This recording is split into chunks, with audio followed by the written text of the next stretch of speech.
મહાપ્રભુજીની 80મી બેઠક એ હિમાચલ પર્વતની બેઠક છે. આ ગુપ્ત બેઠકજી છે. હિમાલયના પહાડોમાં કેદારનાથથી 1 કિલોમીટર દૂર હિમાચલ પર્વત પર આ બેઠક આવેલ છે. આપ શ્રી અહીં પધારી એક સ્થળે બિરાજ્યા અને શ્રીમદ ભાગવત સપ્તાહનું પારાયણ કરવાનો વિચાર શ્રી કૃષ્ણદાસ મેઘનને જણાવ્યો.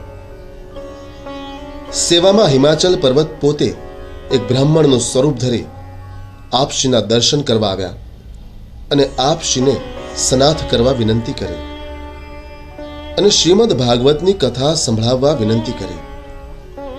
જવાબમાં આપશ્રીએ નિત્ય કર્મથી પરવારી શ્રીમદ ભાગવત કથા શ્રવણ કરવા આવવાની આજ્ઞા આપી.